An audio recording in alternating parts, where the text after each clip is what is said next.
in essence, Slack is leading a generational shift in how organizations work together. And at its core, it's a messaging and a collaboration platform that connects people, application, and data together.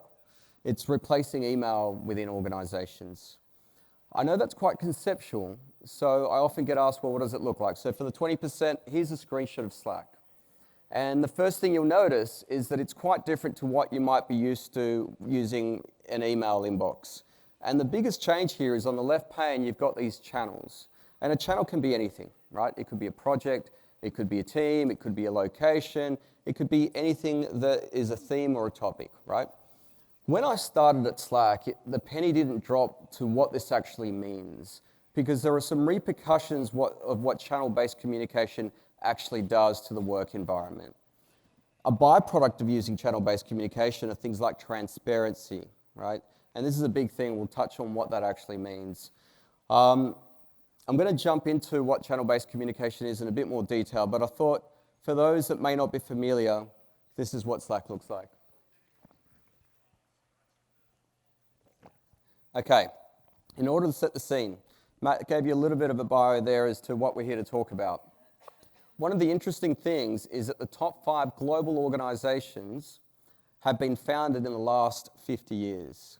But when we look back home in our own backyard, the top 5 organizations on the ASX, the youngest one's over 200 years old. Don't get me wrong, they're great organizations and they're doing what they're doing and they're doing that well. But the question is, where is that change, that wave coming through of innovation, new technology that we see in other markets? And from my personal perspective, I'm seeing it in Southeast Asia and the likes of Indonesia, we're seeing it in Singapore, and it's here, but the volume of it isn't here, which really is an interesting question to ask, right? There's 203 organizations that are defined as information technology on the ASX, which is really interesting given the fact we've had 30 years of uninterrupted economic growth. So the question is, are we maybe getting a little bit complacent? Are we potentially losing our edge? Business Council of Australia has said that the productivity growth rate is sitting at 1.2. In the 90s, it was sitting at 2.2. So this further emphasizes what we're seeing in terms of the new wave of technology happening elsewhere. And potentially, it has to do with behavior, it has to do with culture, but it's really interesting because we know industries are being disrupted, and those that aren't, disruption is knocking at the front door. But often we hear that mantra in Australia, if it's not broken, why fix it? And potentially it's that kind of viewpoint that might be inhibiting us from really progressing and driving the innovation that we seek to see within Australia. So how do we make the shift? Where do we start? Let's start with looking at how we work today. As a senior business leader or technology leader, I'm used to my inbox, I'm used to email, I'm comfortable, I'm a human being, I like being comfortable. Stepping outside my comfort zone takes energy and it means risk, right? So it's quite easy for me to be set on my ways in terms of how I'm working today because there's nothing else that's kind of asking me that this really does need to change. It's not actually broken, right?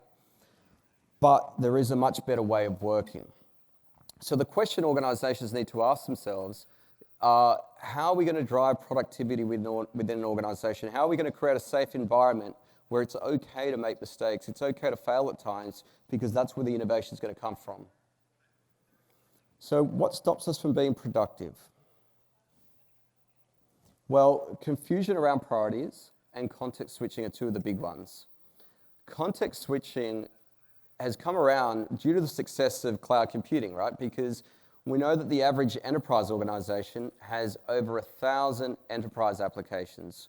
What that means today is you're spending a lot of time switching between applications and taking away from, getting in the flow and getting the work done.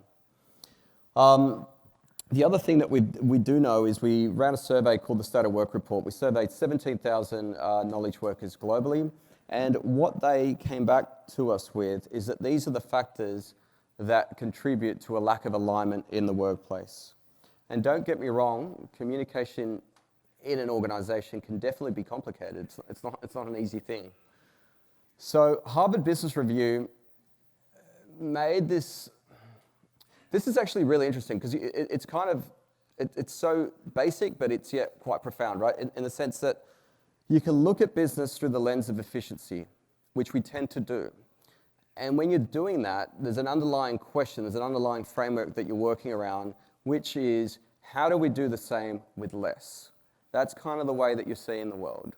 When you look at it through the lens of productivity, the question that's inherently being asked, either subconsciously or wherever it is how do we do more with the same? And when organizations and leaders are thinking in that way, they're really thinking about how do we improve the employee workflow, how do we improve collaboration within the organization?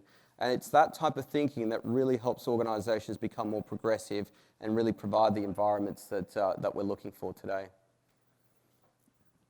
So, as I mentioned, disruption's knocking at the front door, and the name of the game at the moment is adaptation. Industries are being disrupted.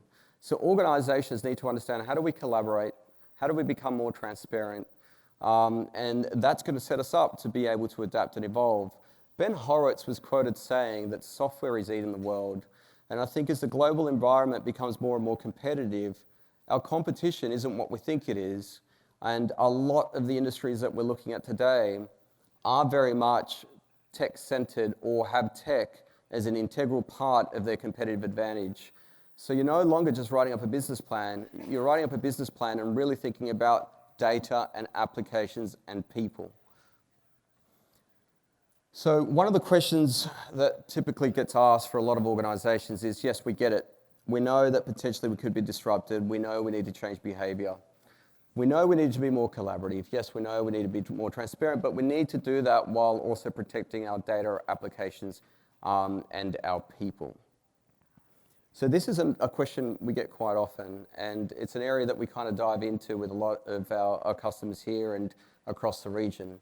And I often talk about how Slack is changing the way that an organization is working, making it more transparent, making it more collaborative. And I get the rebuttal to say, well, it's another technology. We already have 6 collaboration platforms. What is adding another technology going to do differently? And that's where I really want to take them down a trip down memory lane, because I think we've made assumptions on this evolution of technology, but the way that we're seeing this is actually fundamentally different to what we've been doing in the past. So I'm going to take you back to the 90s to begin with. Some of you may remember Lotus Notes, and some of you may still use it, I'm not sure, but Lotus Notes and Outlook, what they did well, they made email ubiquitous, right? Email is great for one-to-one communication, one-to-many communication. I could ask someone a question and get a quick response back. But what it also did is inherently created silos, right? When you think about email, your inbox is sorted, most of you, your inbox will be sorted chronologically. So the last email you receive sits at the top of your inbox. And quite often that's the one that you action. And why is that the case? Why is it like, it's a technology that's been around for over 30 years, and yet we still kind of feel that that's the way things need to be done. But it's not you that decides what's in your inbox. It's somebody else decides that this might be relevant for you, and they decide to send that to you. I remember when I started at Slack and I was doing, the first few posts, the first thing I realized when I write something is I quickly think of, who am I sending this to? In email, it's usually the to field, right? So I'm putting that in first, and then comes the pleasantries and the real question or the real point, and then some more padding, right? So there's a lot of overhead, but that's kind of how I structure my email, but I'm thinking, who am I sending it to? With Slack, you're actually thinking, what is this about? And then you know that those people that are also needing to be in the know of whatever this is about will be in those relevant channels. So it's a different way of thinking about communication as well. And it means when those individuals are no longer there, that information still resides in your organization, it's still searchable, it doesn't disappear. So what email did, inherently, it created silos. It didn't help break down silos. So the answer to that was portals. What portals were able to do, they were able to centralize information. But it also meant heavy curation, heavy moderation, and by the time I was trying to find something, it was usually already out of date. So the answer to portals were wikis. We had SharePoint, we had Jive, And what they did is they democratized the ability to produce content. It was no longer a top-down hierarchical way of providing content across an organization. But the repercussion of this was there was so much volume of content created that it actually made it very difficult to find what you were looking for. And we used to joke around to say if you needed to secure a file, chuck it in SharePoint because no one's going to find it. It's kind of still true. Okay, so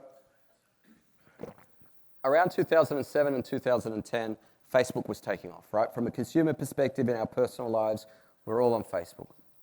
It didn't take long for us to think, okay, let's bring this into the work environment with Chatter, Jam, Yammer, Chatter and Jam, and maybe some others that were there as well. But again, we're human beings, right? And as human beings, we mimic the behavior that we're used to in these applications in our personal lives into the workplace. And these applications soon became digital water coolers and weren't taken as serious applications to get work done. So when you look at this evolution, the real work really never left email. It's still being done in email. If you think about all the automated messages you get that still live in email, it is a platform, and it's where all the majority of the work has continued to be done. So we believe that this is an ineffective way of actually operating, because if you see that more decisions are being made by consensus, there are more and more people involved in making a decision, and if you've been in an email with CC'd, even 4 or 5 people in there, it's hard to follow the thread of what is actually being discussed and what decisions being made. So we don't feel that that is the right tool for the role. A typical organization, this might be your organization, let's say it's 10,000 employees receiving 30 emails per day. That means that within your organization, you're receiving 300,000 emails each day. Now imagine that you're Jay and you work in the IT and systems group, and you receive today 23 emails. That is 0.01% of the information within the organization. And now you've got Scott in accounting who received 57 emails. Combined, it is a minuscule amount of the information within your organization. And to make it worse, it's all locked away, right? It's locked away in their respective inboxes. And again, someone else has to decide to share information with them. And when they do, it's usually one message at a time, so it's very ineffective. So if you take a step out and look at an organization, it might look a little bit like this. You have critical information coursing throughout your organization, but it's all tucked away in little islands. And each of these islands, there are different inboxes, and each of them have a unique view, which is partial, fragmented, and radically incomplete view of that organization. However, we yet still believe that this is an acceptable way of working. So this isn't about just adding messaging to an existing tool suite. And we know at Slack that technology is only one part of the puzzle, right? We know the importance of leadership. We know that the importance of culture, the importance of having the right organizational structure and driving the right behaviors. So the other key thing, and I'm not sure if some of you attended Didier's presentation from Culture Amp, is all about culture. And this is really interesting because we know that those organizations that are fostering innovation are the ones that are creating connected cultures where it's a more open and transparent conversation. A fun fact that in less than 12 months, 50% of the workforce will be millennials who came up with smartphones, grew up using smartphones and tablets, and they have an expectation that applications in a work environment should be easy to use, intuitive, and allow them to engage. The other fun fact is also that they also see that organizations should be less hierarchical and more open and collaborative as well. So in our State of Work report, where we surveyed those 17,000 knowledge workers globally, 91% of respondents have a desire to feel closer and more connected to their colleagues. 80% said they want to better understand how decisions are made at their company. And 87% said they want any company that they work for in the future to be transparent. That word transparency keeps coming up. If you see that second point, it's all about transparency. And the first one's about connectedness, right? This is actually really interesting because this is all human behavior. And this is something that I'm surprised there's a slide on this, right? But that's kind of where we are, and that's what we're facing. There's a deep human need for connection, And I don't know if our work environments are providing that. And I think sometimes we could easily get lost in chasing the performance goals of an organization and forgetting the human side to the organization. And I was looking at this, and it's been maybe 25 years since I came along Maslow's hierarchy, and I was like, I'm sure there's something about connectedness. And then sure it was, in the pyramid, right in the middle, you've got love and belonging, connectedness. And I'm like, it's definitely a human need, and I'd love to know how often we're actually meeting that human need from a work environment. So those organizations that are investing in workplace culture are allowing employees to feel more connected. And at Slack, we're not saying that, using Slack's going to fundamentally change everything. It can amplify some of the negative as well, right? So it's about having the right conversation to understand who are those within an organization that need to own it, right? Who are those that need to own the decisions around creating this connected environment where things are more transparent, where it might be okay to fail, and there's a good element of trust within the organization. So, in summary, when people are allowed to bring their emotional truth to work, that is when you see innovation, creativity, engagement, and culture thrive in an organization. Thank you.